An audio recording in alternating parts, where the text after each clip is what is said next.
কোন নামাজ কত রাকাত? পবিত্র ফজরের নামাজ সুন্নতে মুআক্কাদা 2 রাকাত পড়তে হবে, ফরজ 2 রাকাত পড়তেই হবে। এই হচ্ছে পবিত্র ফজরের নামাজ, মোট 4 রাকাত। অতঃপর পবিত্র জোহরের নামাজ সুন্নতে মুআক্কাদা 4 রাকাত পড়তে হবে, ফরজ 4 রাকাত পড়তেই হবে, সুন্নতে মুআক্কাদা 2 রাকাত পড়তে হবে এবং নফল 2 রাকাত পড়লে সওয়াব, না পড়লে গুনাহ নাই। পবিত্র জোহরের নামাজ সর্বমোট 12 রাকাত। পবিত্র আসরের নামাজ সর্বপ্রথম সুন্নতে জায়েদা 4 রাকাত পড়লে সওয়াব, না পড়লে গুনাহ নাই। পবিত্র আসরের ফরজ নামাজ হচ্ছে মোট 4 রাকাত, পড়তেই হবে এটা। এই হচ্ছে পবিত্র আসরের নামাজ 8 রাকাত। এখন হচ্ছে পবিত্র মাগরিবের নামাজ মোট কত রাকাত? ফরজ 3 রাকাত পড়তেই হবে, সুন্নতে মুআক্কাদা 2 রাকাত পড়তে হবে।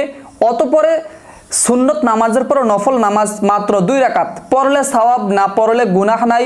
পবিত্র মাগরিবের নামাজ সর্বমোট 7 রাকাত। এখন হচ্ছে পবিত্র এশারের নামাজ সুন্নতে জায়েদা 4 রাকাত পড়লে সওয়াব, না পড়লে গুনাহ নাই। অতঃপর ফরজ 4 রাকাত পড়তেই হবে। অতঃপর সুন্নতে মুআক্কাদা 2 রাকাত পড়তে হবে এবং বিতর, যেটাকে আমরা বিতরের নামাজ বলি, 3 রাকাত এটা পড়তেই হবে। বিতরের নামাজ হচ্ছে ওয়াজিব, ওয়াজিব নামাজ কিন্তু তরক করা যাবে না। অতএব পবিত্র বিতরের নামাজ যেহেতু ওয়াজিব, এই 3 রাকাত নামাজ আমাদের পড়তেই হবে। এই বিতরের নামাজের পর হচ্ছে পবিত্র নফল নামাজ। এই নফল নামাজ যদি মনে চায় পড়তে পারবেন, যদি না মনে চায় না পড়লে কোনো সমস্যা নেই। পবিত্র এশারের নামাজ হচ্ছে মোট 15 রাকাত।